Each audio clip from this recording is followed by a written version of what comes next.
All right, this is one for all the Ricoh collectors out there, and everybody just switched off. Well, there's really no such thing as a Ricoh collector community that I'm aware of, but there are people out there still buying these old Ricoh cameras, and they're buying them today on the used market for the same reason that they bought them on the new market, 40 years ago. That is, they're inexpensive. They provide similar features to the brand name stuff or the top line brand name stuff at a lower price. And today I want to compare and contrast the TLS, the single X TLS here, introduced in 1967, with the XR1. This is a Ricoh XR1. It's labeled as a Sears KS1000. Ricoh had a long-standing relationship with Sears to provide private labeled photography equipment for many, many years, certainly throughout the 1980s. So that's what this is, an XR1. So, and I've done videos on both these cameras separately previously. The single X TLS was introduced in 1967, and this is basically a full metal, heavy metal, built like a tank style, in the mold of Nichromat or the Minolta SRT series, or the Canon FT, or the who am I leaving out here? Oh, the Konica Auto Reflex series. So it's that style of camera, 35mm SLR, and it is just a plain Jane, no frills, basic picture-taking device. Although with a full feature set, and a full feature set back then in 1967 would have meant a shutter speed range of 1 second to 1/1000th of a second plus bulb, a behind the lens light meter, through the lens light metering, a depth of field preview, which on this camera is integrated with the light meter because it's an M42 system, self timer, and I think that's about it. I think that's about all you get. But those were the sort of the minimum qualifications for a premium consumer level 35mm SLR back in the day. Back then, some manufacturers, when they introduced a budget model, would dumb down the shutter speeds. So and they'd chop off the 1/1000th and top out the shutter speeds at 1/500th. That was fairly common. Or they'd remove the self timer. Or depth of field preview. So, the Ricoh was offering a fully featured camera of the period. Other than that, no bells and whistles. Very plain viewfinder. You got a microprism spot and a needle that moved up and down in relation to a couple of pincers, very similar to the Nichromat, to indicate proper exposure. It's match needle metering, and does require stop-down metering, as it's an M42 mount camera. So this was introduced in 1967. I'm not sure exactly when it was discontinued. I found one web resource indicating that the successor model, which was called the Ricoh Single X Roman numeral II, was introduced in 1975. I found one web resource which made that claim. Is that true? Possibly. The only difference on the camera I saw was that it moved the ASA dial from here up to the top plate where it usually is, but otherwise functionality remained identical as far as I could tell. Again, there's not a whole lot of information about Ricoh stuff available. This one was introduced in 1978, and this was Ricoh's first K-mount camera when they were transitioning from the M42 mount to the K-mount. I'm guessing that the Single X2 was probably discontinued around the time that this was introduced. And this has the same features as the Single X, that is the 1/1000th, the shutter speed range of 1 to 1/1000th plus B. It's got a self timer, it's got depth of field preview, and a through the lens light meter, a behind the lens through the lens metering. But it also adds a couple of features and sort of, well, it's plastic. It the Single X was heavy metal, big, heavy, large, but solid metal, whereas this is, well, solid plastic for the most part. And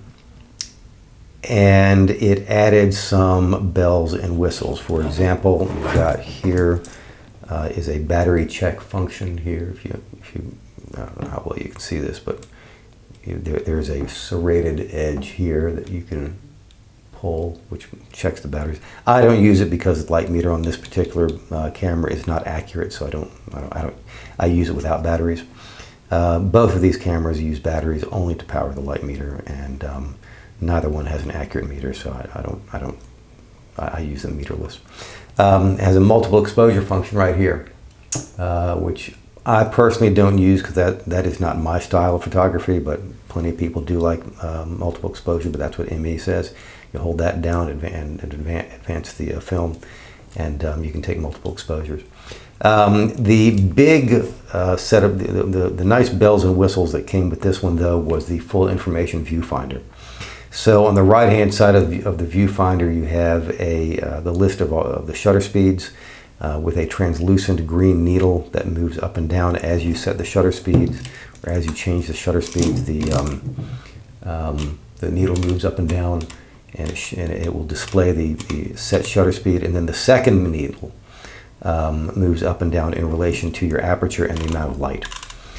So it's very similar to the needle display is very similar to, well, what would it be similar to? I think it's similar to a Nikon FE, I think. But what I'll do, I will link to the owner's manual to this camera down below, which gives an illustration of the viewfinder and the functionality of the viewfinder. In addition to that, the viewfinder of the XR1 includes a split image rangefinder focusing mechanism in the center of the screen, which is surrounded by a microprism donut, which had become standard by 1978, whereas the single X simply has the microprism spot in the middle of the focusing screen, and other than that, you just have to rely upon the ground glass. Similarly, the focusing screen in this camera is much brighter, which was consistent with just general technological developments from 1967 and 1978. What I found interesting is that the evolution of Ricoh's product offering. Ricoh was not exactly an industry leader. They were pretty much an industry follower. That is, if something was working, if there was a 35mm photography product out in the market and it was selling well, introduced by a major brand, Ricoh would seek to introduce a budget version just to capitalize on the entry level segment of the market, and that's basically what they did. They would I mean, I'm not accusing them of patent infringement or anything like that, but they would just if somebody came out with a camera and the general setup and layout of the camera sold well, Ricoh would just they'd introduce something similar and try to do it for a lower price. So. And here's the interesting something I find interesting. Well, what does that mean? Introduce something similar for a lower price? Well, in 1967, it meant no frills, no bells, no whistles, but rock solid, basic, simple construction. And these are products which have lasted well over the years and are still reliable today. One of the big differences between these two cameras is the tactile sensation when you advance the film. This has a much more solid feel to it as I advance, whereas this camera, again, I try to be a little bit more gentle as I advance the camera here.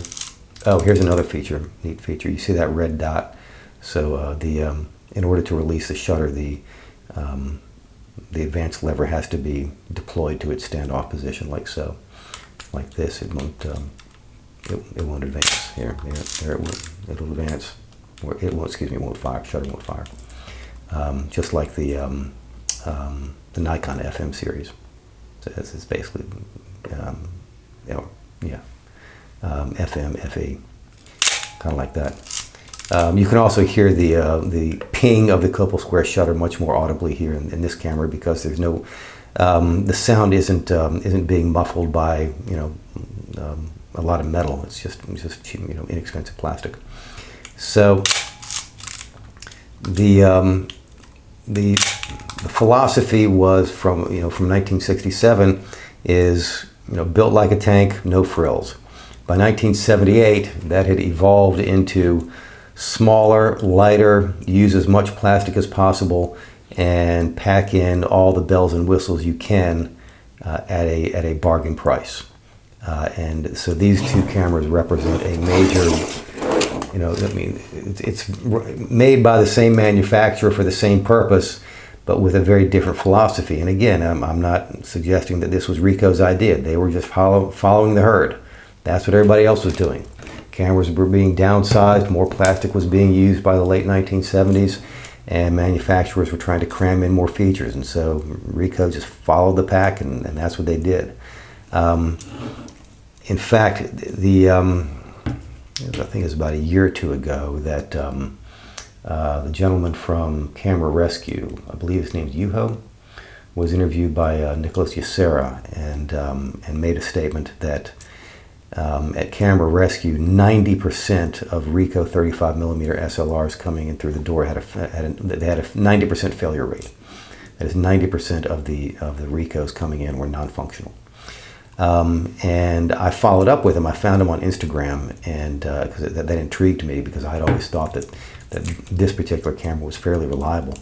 And I said, when you said that 90% failure rate, did you mean the electronic shutters or the mechanical shutters? And he responded, well, yeah, it's mostly the mechanical shutters that are failing. Excuse me, mostly the electronic shutters that are failing. That is the aperture priority auto exposure models, which are having the electronic problems. Whereas this is a fully mechanical, battery operates the light meter only. But nonetheless, it's just, the advanced lever is not confidence inspiring. It works. I have no reason to believe it's going to fail, but it is lighter and smaller in every way. That was just sort of consistent with the trend at the time. What that means for collectors today is, I think, that the stuff that was made in the 50s and 60s is more likely to be in working order, is more likely to have survived in working condition. I think that was just sort of a general trend in consumer product manufacturing that in the immediate post-war period. Stuff was made really well, and it was made out of metal, and it was built to last, even inexpensive consumer products. Whereas by the end of the 60s, the philosophy was beginning to change. I don't know if you've seen the movie The Graduate with Dustin Hoffman. So early in the film, Dustin Hoffman's character has just come home from college, and one of his father's friends pulls him aside and says, "I have just one word for you, Ben: plastics." Plastics. That was the future. The future was plastics, and that movie was made in 1967. And fortunately, yes, in 1967, plastics were the future, but not the present. But by 1978, that was certainly the case. So I'm not sure what advice I'm giving you. Just if you're collecting in general, whether it's Ricoh or another brand, I think this is my prejudice. It's my just my opinion. I think you're better off finding things that were made primarily of metal and with maybe a simpler feature set that are more likely to be working today. Fixing these old cameras is not as easy as it was 20 years ago. The number of technicians are dwindling, and I would invest in a simpler, more reliable mechanism. That's my collecting philosophy going forward for 35mm or photography or film photography in general. It's why I've been talking about these these leaf camera viewfinder cameras from the 1950s and 1960s. This is a Kodak Retinet, but it fits that description. Mechanical, simple, basic functionality, but reliable and high quality, built well. So that's just my own rambling, opinionated, well, that's my opinionated ramble for the day. I hope you found this video either amusing or informative or entertaining or some combination thereof. If so, then please do like, subscribe, and check out the links below. I found some web resources that appear fairly informative, just talking about the Ricoh product line during the 60s and 70s. And I'm going to put those links down below as well to just to provide a resource for all the Ricoh collectors. Yeah, the Ricoh collectors. All right. Y'all have a good day now. Take care. Bye-bye.